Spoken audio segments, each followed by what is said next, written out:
今日係旅程嘅第3日，我哋就去咗葡萄牙里斯本附近一個叫做 Sintra 新特拉嘅地方。Sintra 有咩好玩呢？我哋喺嗰度就去咗3個被列為世界文化遺產嘅景點，3個地方都有佢古靈精怪好吸引嘅地方，而且3個地方佢哋之間都係好近嘅。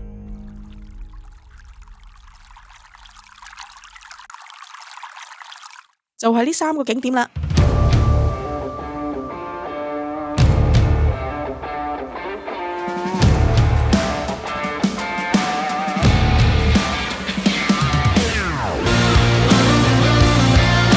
由里斯本去到呢個新特拉，我哋就選擇咗坐火車，車程大約係40分鐘到。我哋由呢個 Rossio 火車站出發，呢一個嘅車站係非常之方便嘅，搭呢個 Metro 地鐵就可以直接接駁到噶啦。我哋用嘅就係呢個交通卡 Viva 卡嘅1日乘車券，包埋去呢個新特拉，費用就係11歐元。我哋都好早出發啦，諗住多啲時間喺嗰度玩啊嘛。好快就坐咗40分鐘車，到咗 Sintra 啦。我哋直接喺火車站坐的士，因為計過條數啦，仲抵過搭巴士。巴士都要每個人4蚊歐元啊。第一個景點我哋去嘅就係摩爾人城堡，入場費大人就係12歐元。買完飛就由呢度行入去，但係由入口行到去城牆，其實仲要行多15分鐘㗎。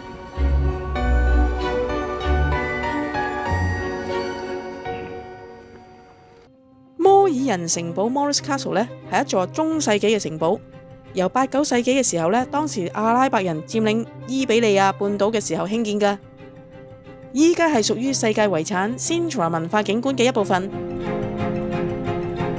我覺得摩爾人城堡就係呢3個景點裏邊最好玩嗰個，因為當我喺呢個城牆遊走嘅時候真係好似翻去呢個中世紀嗰陣時有一樣啊！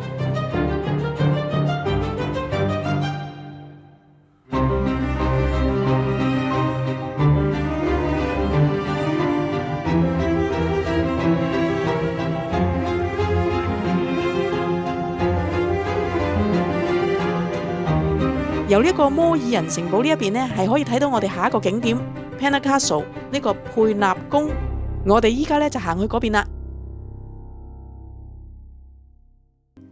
佩納宮喺1838年，當時嘅國王 Ferdinand II 菲迪南二世將佢由呢個修道院改建成為一個皇宮。大家都見到佩納宮係一邊紅色一邊黃色，紅色嗰邊係原本嘅修道院，而黃色嗰邊係後來先興建嘅，係國王嘅起居地方同埋寢室。喺呢一個摩爾人城堡入口行過少少係有一條山路嘅，呢條山路係通去呢個佩納宮。你哋跟住地下呢個標誌行大約15分鐘就到噶啦。佩納宮嘅入場費就係20歐元，呢一個嘅費用就包括咗成個公園同埋入去皇宮裏邊參觀。由呢個 Sintra 火車站直接嚟呢個佩納宮其實係可以坐呢個巴士434號，又或者坐呢個小火車，又或者的士，又或者呢啲突突都可以㗎。不過要話俾大家知，落咗車之後由門口行到去城堡中間其實仲要行多20分鐘斜路先到㗎。佢都有接駁巴士嘅，3蚊歐元，但係都唔係去到城堡嘅大門口㗎，始終都要行一段路㗎。呢一個先至係城堡嘅大門，大家都見到城門城牆上面嘅風格都係充滿住伊斯蘭嗰陣味嘅。貝納宮嘅外觀就非常之特別嘅，因為佢融合咗唔同時期嘅元素。呢邊城牆、城門同埋圓頂嗰度就充滿住呢個伊斯蘭嗰陣味嘅。另外夾雜住呢啲古怪神話嘅雕刻，令到貝納宮就有一份童話嘅色彩。我哋張飛就 book 到1點半，就喺呢度行入去宮殿裏面啦。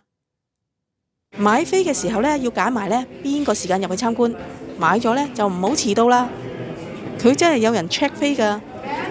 入去呢個宮殿裏面睇就需要時間大約係40分鐘到。紅色嘅呢一部分係以前嘅修道院嚟嘅，裏邊嘅雕刻係充滿葡萄牙曼努埃爾嘅元素，即係佢哋航海嗰啲威水嘢回廊嘅牆身就鋪住彩色嘅瓷磚，係葡萄牙最中意嘅裝飾。入到寢宮裏邊見到呢啲天花又係典型嘅哥德式建築，呢一個呢，就係國王菲特南二世嘅睡房同埋佢嗰張床啦。除咗睇到佢個睡房之外呢，仲有呢個大飯廳。當時國王呢，就喺呢度食飯噶啦。可能佢好中意食呢個番茄炒蛋，所以將個皇宮呢油到又黃又紅。呢一個呢，就係音樂同埋吸煙廳，睇下屋頂嘅裝飾，好有呢個伊斯蘭同埋摩爾式嘅味道。呢個大廳就厲害啦，裝飾呢係極度奢華，真係靚到一個點啊！行完皇宮之後呢，我哋就參觀下呢一個嘅花園。呢個花園呢就超大嘅，裏邊呢仲有個養馬嘅地方嘅。喺花園嘅東面呢，有一間度假屋噶，就係呢個國王菲迪南二世同埋佢第二任嘅太太呢一齊起嘅。呢一間屋呢有一個特別之處呢，就係窗邊呢係用水松做嘅，真係幾得意噶。跟住再向南行呢，就係佩納宮嘅另外一個出口啦。呢一個出口前面呢，有一個水池嘅，佢個倒影同埋周圍嘅環境呢，嗰個景色真係靚到不得了。唔怪得知得呢，佩納宮呢係葡萄牙嘅7大奇景之一啊！去完佩納宮呢，已經係下晝3點噶啦。我哋跟住呢，仲要去呢個叫做 Quinta de Regalia 雷加末拉莊園。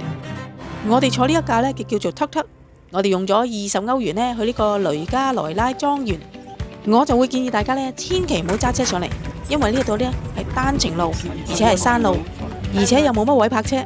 如果大家嫌巴士嘅班次太疏嘅話呢，坐呢啲 Tuk-Tuk 或者的士呢就最好噶啦。呢一個莊園呢，本來係屬於波圖嘅一個有錢佬嘅，後尾呢就俾呢個政府收咗，所以就開放俾公眾。呢一個嘅雷加萊拉莊園呢，其實好近 Sintra 火車站嘅，行20分鐘就到噶啦。當日我哋大約4點鐘到，我哋就即場買咗4點半嘅飛。佢係每半個鐘頭呢一個時段入場嘅，入場嘅費用呢就係15歐元。最後嘅入場時間呢就係5點半，而6點半呢就閂門噶啦。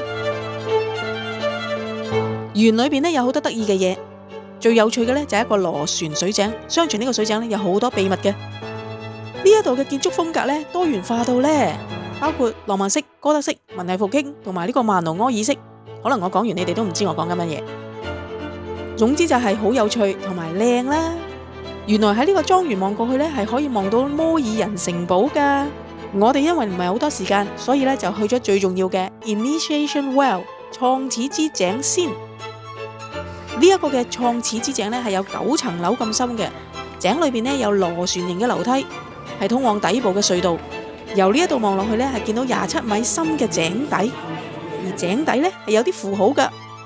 有人解釋呢，呢個符號呢係隱藏咗呢個8角星同埋基督教嘅十字架。相傳亦都話呢個井呢同呢個共濟會入會儀式係有關嘅噃。我有聽過有啲古仔話呢，入會嘅人士呢會被蒙住眼呢就帶到嚟呢度，然後呢就等佢哋自己揾翻個出口，就好似喺黑暗中走到光明嘅意思。呢一個井底呢其實有好多嘅地底隧道喺裏邊嘅。呢一個呢係一個未完成嘅井，啲隧道呢又會通去花園其他嘅地方。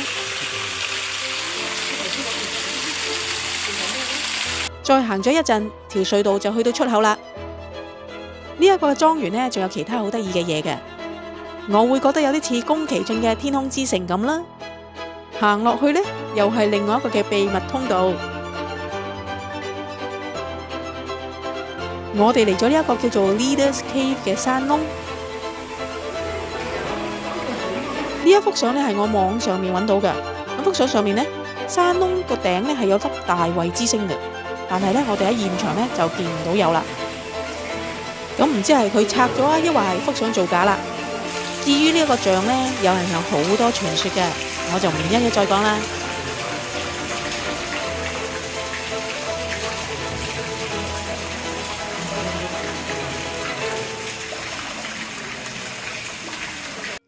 因為6月呢日長夜短嘅關係呢，我哋翻去呢個里斯本呢個天呢仲好光，可以再去到一個景點，就係呢個叫做商業廣場。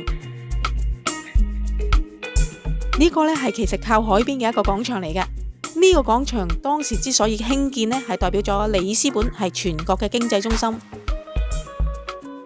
中間樹立咗呢個像呢，就係1755年登基嘅 King Jose the First。若擇一世。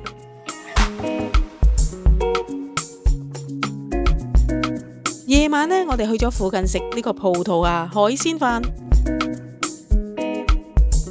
佢同呢個西班牙海鮮飯呢係兩回事嚟㗎，不過呢一樣係好好味，而且呢海鮮嘅料啊夠足。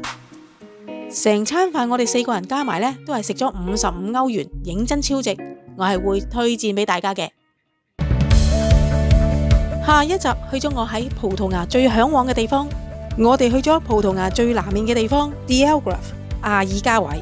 喺呢一度呢，大把陽光海灘，佢嘅海岸線呢係超級奇特有趣嘅。我哋坐快艇尋幽探秘，仲親自爬呢個獨木舟去享受呢個大自然嘅景色。大家千祈唔好錯過下一次條片 The Algarve 阿爾加維啦！